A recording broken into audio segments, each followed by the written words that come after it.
جو شب آنے والی ہے وہ برات کی شب ہے، اللہ اکبر، نجات کی شب ہے، انسان کے لیے مغفرت کی شب ہے، اللہ اکبر، بڑی خوبصورت ترین رات ہے، فیصلوں کی رات، رزق کے تقسیم کے فیصلوں کی رات، بچوں کے ولادت کے فیصلوں کی رات، موت و حیات کے فیصلوں کی رات، دعا کی قبولیت کی رات۔ اللہ کے رسول صلی اللہ علیہ وآلہ وسلم ارشاد فرماتے ہیں، حضرت جبریل نے مجھ سے کہا کہ یا رسول اللہ صلی اللہ علیہ وآلہ وسلم، جب شعبان کی 15ویں شب آتی ہے تو 300 رحمت کے دروازے کھول دیے جاتے ہیں، اللہ اکبر، آسمانوں کے دروازے کھلتے ہیں، رحمت کے دروازے کھلتے ہیں، اور بڑی مشہور روایت ہے، اللہ اکبر، کہ بنو کلب کی بکریوں کے بالوں کے تعداد کے برابر اللہ لوگوں کی مغفرت فرماتا ہے۔ کتنے بندے بخشے جاتے ہیں، اللہ اکبر، غروب آفتاب سے لے کر کے صبح صادق تک اللہ کی رحمتوں کی چھما چھم برسات ہوتی ہے، اور اللہ کی طرف سے اعلان ہوتا ہے کوئی بندہ مغفرت کا طالب تاکہ اس کی مغفرت کی جائے، ہے کوئی بندہ روزی کا طالب تاکہ اس کو روزی عطا کی جائے، ہے کوئی بندہ دل کی مراد مانگنے والا تاکہ اس کی مراد پوری کی جائے۔ اندازہ فرمائیں، قدرت کی طرف سے خود اعلان ہو رہا ہے، اللہ اکبر، یہ کسی دنیا دار کا اعلان نہیں ہے کہ اعلان کرنے کے بعد مکر جائے، یہ کسی سیاسی انسان کا اعلان نہیں ہے کہ اعلان کے بعد بھی عطا نہ کرے، واللہ یہ میرے رب کا اعلان ہے جس کے بارے میں اللہ نے خود فرمایا، قل صدق اللہ، اے محبوب آپ فرما دیں کہ اللہ سچا ہے۔ ایک مقام پر فرمایا ان اللہ لا یخلف المیعاد، کہ بے شک اللہ اپنے وعدے کے خلاف نہیں کرتا۔ وہ اعلان کر رہا ہے، مانگنے والوں آؤ مانگو، طلب کرنے والے طلب کرو، دامن پھیلانے والے دامن پھیلاؤ، مغفرت چاہیے مغفرت مانگو، اولاد چاہیے اولاد مانگو، روزی چاہیے روزی مانگو، رزق چاہیے رزق مانگو، عزت چاہیے عزت مانگو۔ ارشاد ہوتا ہے آج جو مانگو گے تمہاری جھولیاں بھری جائے گی۔ اللہ اکبر، کتنی خوبصورت رات آنے والی ہے، بخشش کی رات، عطا کی رات۔ میرے آقا علیہ الصلوۃ والتسلیم کے پیارے دیوانوں، اس ماحول کے اندر ہمیں تو زیادہ گڑ گڑانے کی ضرورت ہے، زیادہ طلب کرنے کی ضرورت ہے۔ آج کل لوگ پوچھتے ہیں ایسے حالات میں مسلمانوں کو کیا کرنا چاہیے، جبکہ دنیا کے اندر ہاہاکار مچا ہو، دنیا کے اندر طوفان بدتمیزی بپا ہو، دنیا کے اندر جرائم اللہ اکبر گھر گھر عام ہو، کہیں پر دھواں نکل رہا ہو بستی سے، کہیں پر لاشیں بکھر رہی ہو، کہیں پر اللہ اکبر تباہی مچی ہوئی ہو، کہیں پر انسانی خون سے ہولی کھیلی جا رہی ہو، کہیں پر بچوں کی جو ہے وہ آواز چیخ اور پکار سنی جا رہی ہو، کہیں پر گھر سے بے گھر کیا جا رہا ہو، کہیں پر چھت سے بے چھت کیا جا رہا ہو، کہیں پر دوپٹے چھینے جا رہے ہو، کہیں پر آبرو لوٹی جا رہی ہو، کہیں پر انسانی خون جو ہے پانی سے بھی زیادہ سستا ہو گیا ہو، کہیں پر جانوروں کی تو اہمیت ہے انسانوں کی اہمیت نہ ہو، ایسے موقع پر کیا کیا جائے؟ اللہ اکبر، کسی بہت بڑے مفکر نے کہا تھا اللہ اللہ، جہاں گناہ ہے وہاں فنا ہے، جب انسان گناہ پر دلیر ہوتا ہے اس وقت آبادیاں تباہیوں میں کے اندر جو ہے ویرانوں کے اندر تبدیل ہوتی جاتی ہے، آبادیاں یوں ہی ویرانہ نہیں بنتی، آبادیاں یوں ہی ویرانیوں میں تبدیل نہیں ہوتی اس وقت تک جب تک کہ گناہ نہ ہو۔ گناہ بڑی خطرناک چیز ہے، جہاں گناہ ہے وہاں فنا ہے، گناہ ہمیشہ بربادی لاتا ہے، گناہ ہمیشہ تباہی لاتا ہے۔ تمہیں نہیں پتا اللہ اکبر، تم سے پہلے لوگوں نے جب گناہ کیے، لوگوں نے جب جرائم کیے تو آسمان سے پتھروں کی بارش ہوئی۔ پتھروں کی بارش کس نے کی؟ بہت غور سے سننے کی، خیال کرنے کی ضرورت ہے۔ اندازہ فرمائیں، آج ہم کہتے ہیں یہ مار رہا ہے، وہ مار رہا ہے، وہ پیٹ رہا ہے، وہ ظلم کر رہا ہے، وہ تکلیف پہنچا رہا ہے۔ میں عرض کرنا چاہتا ہوں اگر کوئی ہمیں کچھ نہ بھی کرے تو قرآن کہہ رہا ہے کہ جب تم جرم کرو گے تو کوئی کچھ نہ بھی کرے ہم تمہیں ماریں گے، ہم تمہیں ماریں گے۔ مجھے بتاؤ قوم لوط کو مارنے کے لیے کون سا بادشاہ تھا؟ کون سی سیاسی جماعت تھی؟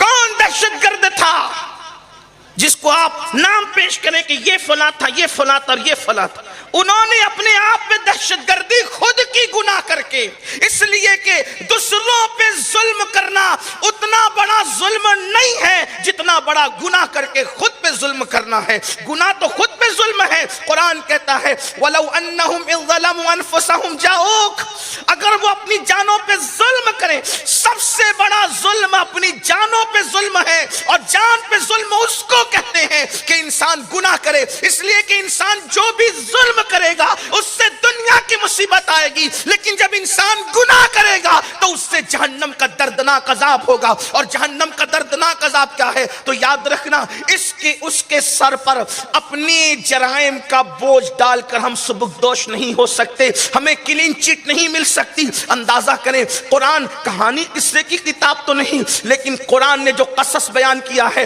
اس لیے بیان کیا تاکہ عبرت ہو، ہمیں عبرت ہو، ہمیں پتا چلے۔ اندازہ کریں، قوم لوط نے جب جرم کیا تو اللہ پاک نے آسمان سے ڈائریکٹ پتھر برسائے، اور پتھر برسے کی شان سے، اللہ اکبر، توجہ تو کریں، غور تو کریں کہ شان سے پتھر برسے، پتھر سر پہ گرتے تھے، چھوٹے چھوٹے پتھر تھے، بہت بڑے پتھر نہیں تھے، چھوٹے پتھر سر پہ گرتے تھے، اور وہ انسان کے وجود کو چیرتے ہوئے نیچے سے باہر ہو جاتے تھے۔ اندازہ فرمائیں، اندازہ کریں، کیا آج میری قوم میں قوم لوط کا گناہ موجود نہیں ہے؟ اللہ اکبر، کچھ لوگوں کو ہواؤں سے میرے اللہ نے برباد کر دیا، آندھی سے میرے اللہ نے برباد کر دیا، کچھ لوگوں کو طوفان نوح سے میرے اللہ نے برباد کر دیا، کچھ لوگوں کو پانی میں ڈبا کر میرے اللہ نے برباد کر دیا۔ پتا چلا جہاں گناہ ہوگا وہاں فنا ہوگا، وہاں آبادیاں ویرانے میں تبدیل ہوگی۔ پھر اس کا علاج کیا ہے، اس کا حل کیا ہے؟ میں سمجھتا ہوں انسان جتنے گناہ کر رہا ہے، شاید ہم لوگوں سے زیادہ آپ کو پتا ہے ہم کیا گناہ گنوا سکتے ہیں۔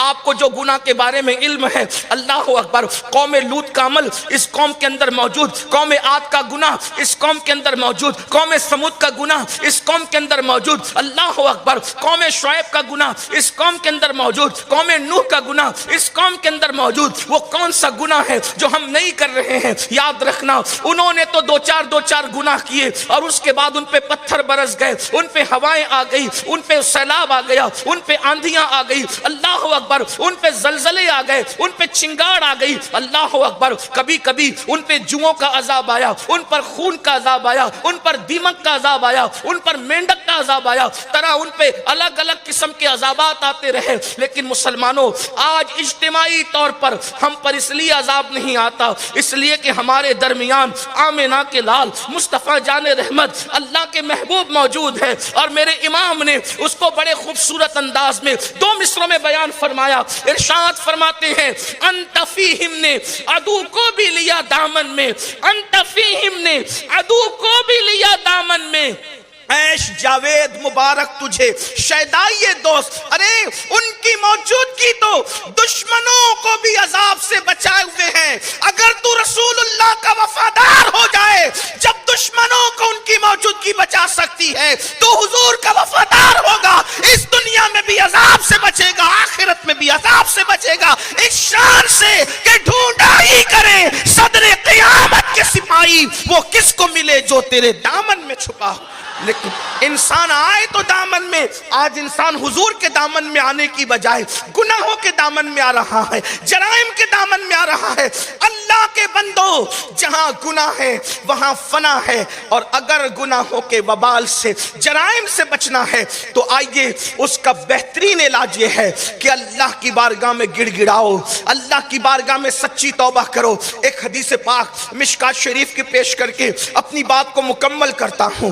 اللہ اکبر، اللہ کے سچے نبی صادق و مصدوق مصطفیٰ کریم رؤوف الرحیم صلی اللہ علیہ وآلہ وسلم ارشاد فرماتے ہیں، حدیث پاک کا مفہوم ہے، حدیث قدسی ہے۔ اللہ پاک ارشاد فرماتا ہے، اللہ پاک کا فرمان ہے، ارشاد فرماتا ہے، وہ کہتا ہے کہ میں ہی اللہ ہوں، وہ کہتا ہے میں ہی اللہ ہوں، میں ہی معبود ہوں، اور ہم بے شک اس کا اقرار کرتے ہیں، لا الہ الا اللہ۔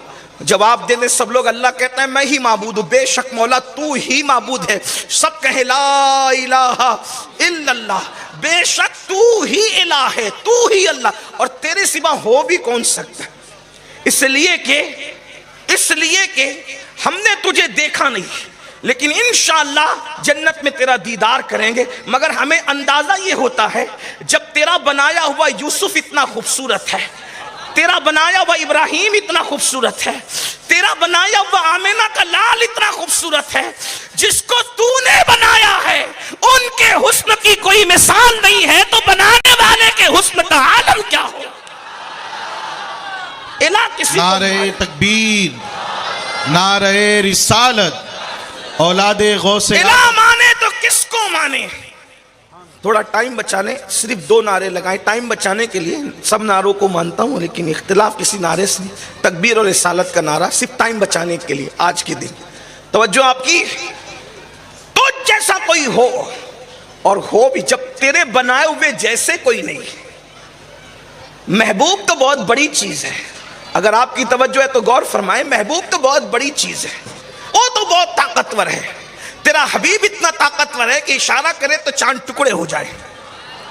ہم تو لوگوں کو کہتے ہیں لاؤ نا کوئی ایسا پہلوان جس کے اشارے سے کاغذ ٹکڑے ہو جائے۔ بڑے سے بڑے پہلوان سے کاغذ ٹکڑے نہیں ہوتا، بلکہ ایک اشارے سے کاغذ ٹکڑے نہیں ہوتا، اشارہ تو دور کی بات، انگلی سے ایک انگلی سے کاغذ ٹکڑے نہیں ہوتا۔ وہ کیا انگلی ہوگی محبوب کی کہ اشارے سے چاند ٹکڑے ہو گیا، اور صرف ٹکڑے نہیں ہوا، ٹکڑے کرنا بھی تو لوگ بہت جانتے ہیں، لیکن حضور نے صرف توڑا نہیں بلکہ جوڑ کر بتا دیا کہ توڑتے بھی ہیں اور جوڑتے بھی ہیں۔ انگلی میں اشارہ کیا ہے؟ حالانکہ توجہ فرمائے، چھری کاٹنے کا کام تو کر سکتی ہے مگر چھری جوڑنے کا، جو چیز کاٹتی ہے وہ چیز جوڑ نہیں سکتی، اور جو چیز جوڑتی ہے وہ کاٹ نہیں سکتی۔ چھری کاٹ سکتی ہے، جوڑ نہیں سکتی۔ سوئی دھاگا جوڑ سکتا ہے مگر کاٹ نہیں سکتا، لیکن حضور کی ایک ہی انگلی ہے، ایک لمحے میں اشارہ کرے تو ٹوٹ جائے، ایک لمحے میں اشارہ کرے تو جڑ جائے۔ ایک ہی انگلی ہے، کس کی؟ محبوب کی۔ قربان جائیں، جب بنے ہوئے کی یہ شان ہے تو بنانے والے کی شان کیا؟ اور وہ تو بہت طاقتور ہے، بہت ان کی طاقت یہ ہے، لیکن دنیا میں سب سے کمزور چیز کیا ہے پتہ ہے تمہیں؟ سب سے کمزور چیز دنیا میں کیا ہے؟ تو اس کو محققین کہتے ہیں دنیا میں سب سے جو کمزور چیز ہے اسے مکڑی کا جالا کہتے ہیں، بلکہ اس پہ قرآن بھی شاہد ہے۔ قرآن نے بھی مکڑی کے جالے کو بہت کمزور ثابت کیا، اس کو عربی میں ہمارے علماء تار عنکبوت کہتے ہیں، مکڑی کو عنکبوت کہا جاتا ہے، اور اس کے جالے کو جو وہ بنتی ہے تار ہوتے ہیں۔ کتنا کمزور ہے وہ کہ اگر ایک دن کا نہیں بلکہ چند گھنٹے کا بچہ جو ابھی آج ہی پیدا ہوا، اس کی انگلی اگر لگ جائے تو وہ مکڑی کا جالا ٹوٹ جائے۔ کتنا کمزور ہے سوچ، ایک دن کا بچہ اس کو توڑ سکتا ہے، مگر جس خوبی کے ساتھ مکڑی جالا بناتی ہے، آج تک دنیا میں کوئی سائنسداں ایسا پیدا نہیں ہوا کہ اسی خوبی کے ساتھ مکڑی کی جالے کی طرح وہ کوئی جالا بنا سکے۔ آپ اندازہ فرمائیں، غور فرمائیں، توجہ کریں۔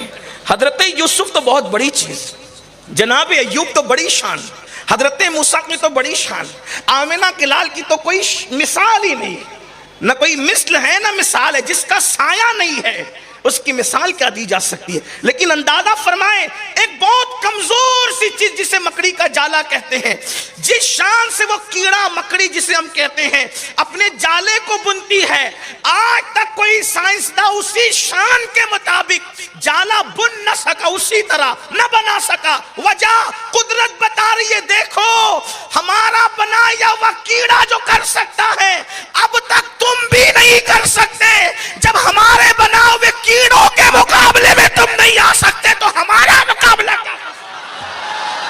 نعرہ تکبیر، اس کی طاقت کا اندازہ، اس کی قوت کا اندازہ کرو۔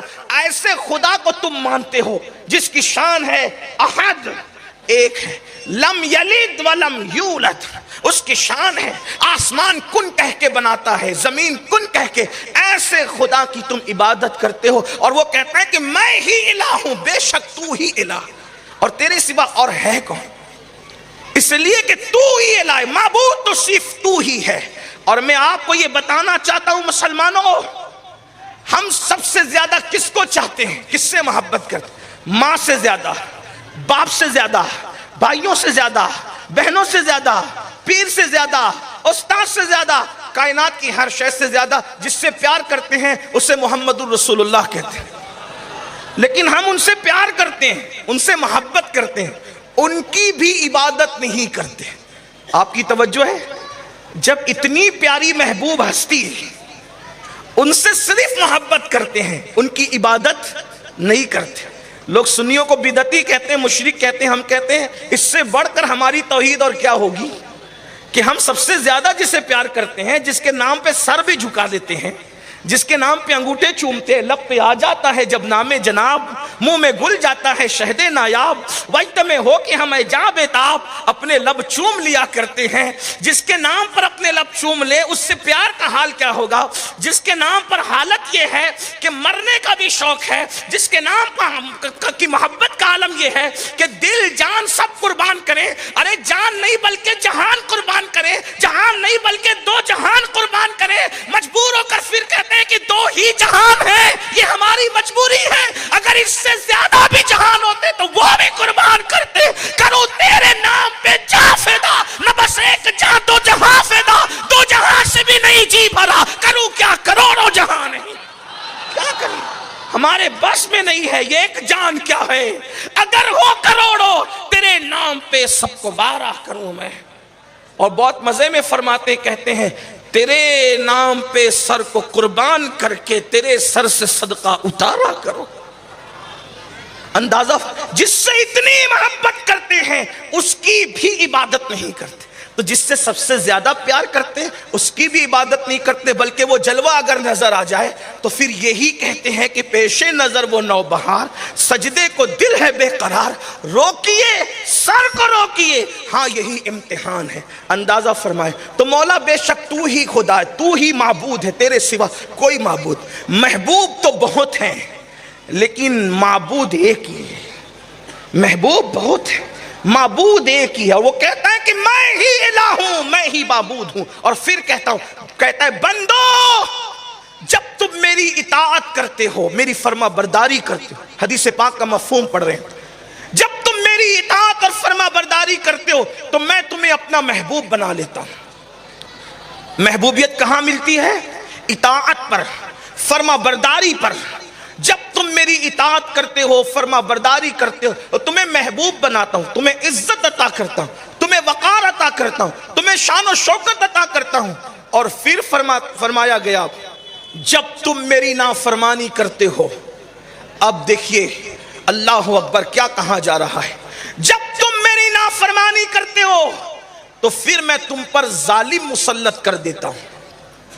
بلکہ اس سے پہلے فرمایا کہ جب تم میری نافرمانی کرتے ہو تو میں تم سے ناراض ہو جاتا ہوں, میں تمہیں اپنا دشمن بنا لیتا ہوں اور نافرمانوں پہ لعنت کرتا ہوں اور ان پر ظالموں کو مسلط کرتا ہوں اور ظالموں کے دل میں بھی تمہاری دشمنی ڈالتا ہوں. پھر وہ تم پہ ظلم کرتے ہیں, تم پہ جبر کرتے ہیں اور تم ان کے سامنے گڑ گڑاتے ہو. ارشاد فرمایا ان کے سامنے گڑ گڑانے سے حالات نہ بدلیں گے.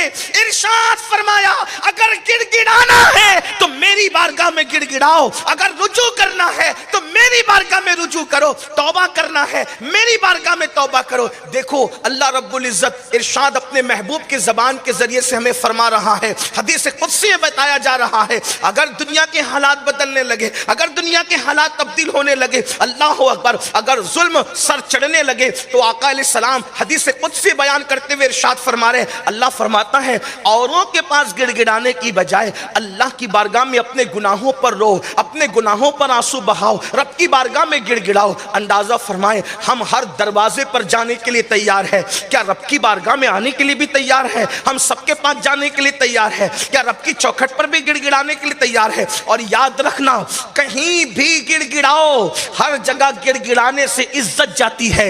ایک ہی در ہے جہاں گڑ گڑانے سے عزت نہیں جاتی بلکہ عزت بڑھ جایا کرتی ہے.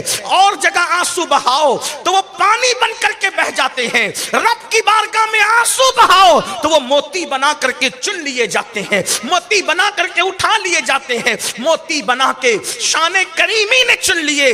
قطرے جو تھے میرے عرق انفعال کے, اللہ اکبر, یہ آنسو جو اللہ کی محبت میں گرتے ہیں, اللہ رب العزت کی محبت میں گرتے ہیں, یہ جہنم کی آگ کو ٹھنڈا کرنے کی طاقت رکھتے ہیں, جہنم کی آگ کو سرد کرنے کی قوت اور صلاحیت رکھتے ہیں. اس لیے اللہ کے بندو رب کی بارگاہ میں رجوع کرو, رب کی بارگاہ میں گڑ گڑاؤ. اللہ اکبر, جب تک میری قوم کے جوان راتوں کو رونے والے تھے، رب کی بارگاہ میں گڑ گڑانے والے تھے، آہو بکا کرنے والے تھے، تب تک حالت یہ تھی ہر جگہ مسلمان عزت پاتا تھا، ہر جگہ مسلمان وقار پاتا تھا، ہر جگہ مسلمان جو ہے آبرو کے ساتھ زندگی گزارتا تھا۔ حالت یہ تھی